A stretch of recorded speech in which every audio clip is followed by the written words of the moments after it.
El arco en las nubes. Por Max Seidel. Tengo que explicar brevemente y a razonar los motivos que me inducen a tratar del asunto del arco en las nubes. Hace poco he estado dictando el manuscrito de un libro que desde entonces ya ha sido editado.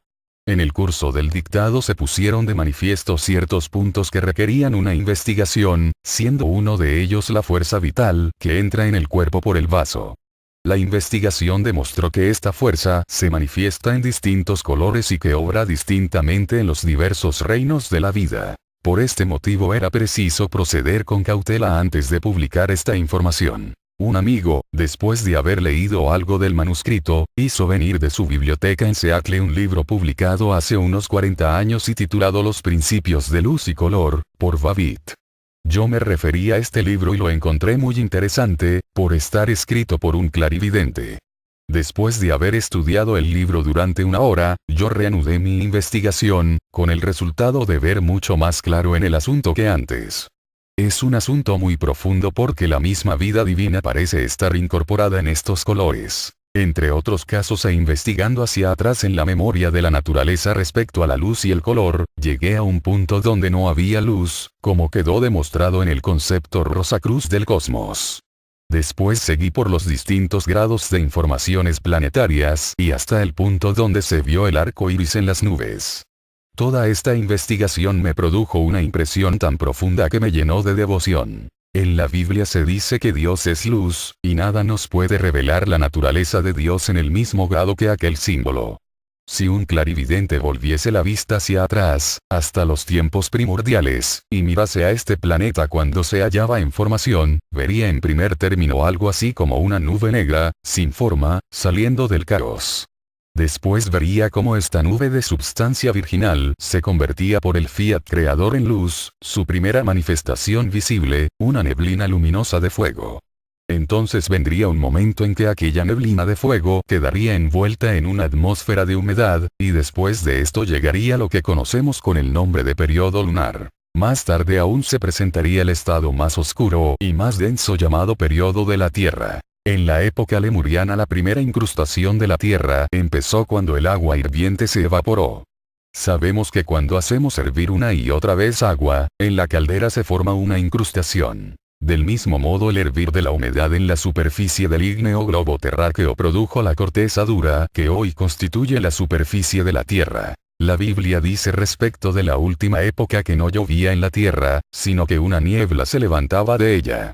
Esta niebla que surgía de la tierra húmeda la envolvía por completo.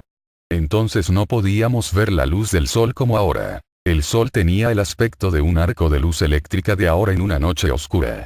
Tenía un aura a su alrededor. En aquella atmósfera nebulosa vivíamos en el primer periodo atlántico.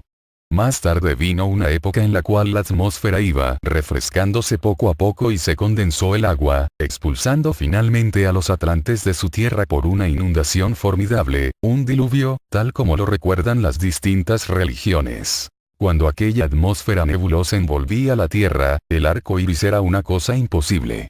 Este fenómeno ocurre generalmente cuando hay una atmósfera clara en algunos sitios y una nube en otros. Hubo un tiempo luego, cuando la humanidad vio el arco iris por primera vez.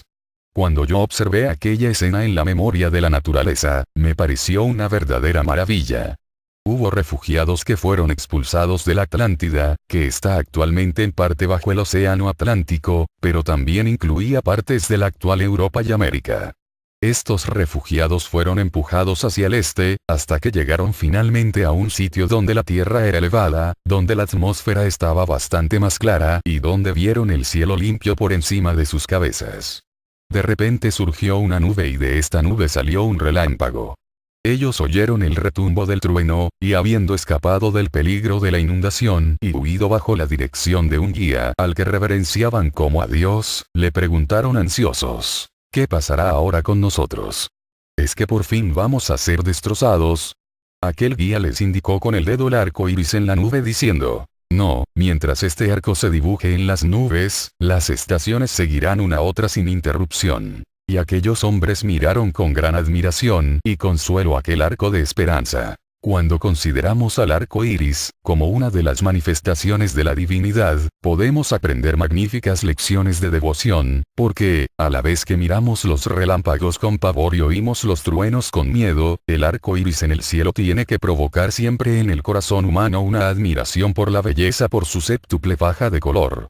No hay nada que se pueda comparar con aquel arco magnífico, y yo deseo llamar la atención sobre algunos hechos físicos en relación con él. En primer lugar, el arco iris nunca aparece al mediodía, sino siempre después de que el sol ha pasado hacia abajo y atravesando más de la mitad de la distancia entre el meridiano y el horizonte. Y se presenta tanto más hermoso, grande y claro, cuanto más cerca está el sol del horizonte. Nunca se muestra en un cielo limpio. Generalmente tiene por fondo una nube oscura y pavorosa, y lo vemos siempre cuando apartamos la vista del sol. No podemos estar mirando hacia el sol y ver el arco iris al mismo tiempo. Cuando le miramos desde abajo, el arco se nos aparece como la mitad de una esfera encima de la tierra y de nosotros. Pero cuanto más subimos, tanto más parte de la esfera vemos, y en las montañas, alcanzando una suficiente altitud por encima del arco, le vemos como una séptuple esfera, séptuple como la divinidad, de la cual es una manifestación. Ahora, a la vista de estos hechos físicos, vamos a considerar el lado místico del asunto. En la vida ordinaria, cuando estamos en el punto culminante de nuestra actividad física, cuando la prosperidad máxima está en nuestras manos, cuando todo nos es fácil y nos sonríe, entonces no necesitamos de la manifestación de la luz y vida divinas. No necesitamos de aquella alianza, por decirlo así, que Dios hizo con el hombre a su entrada en la época aria. No nos interesa la vida superior. Nuestra nave se desliza suavemente en mares tranquilos y no queremos otra cosa. Todo es tan bueno para nosotros aquí que aparentemente no hay razón alguna para que miremos más allá. Pero de repente se presenta la tormenta, una época en la vida de todos en que las penas y dificultades nos asedian. La tempestad del desastre nos priva de todo bienestar físico, y estamos, quizás, solos en un mundo de tristezas.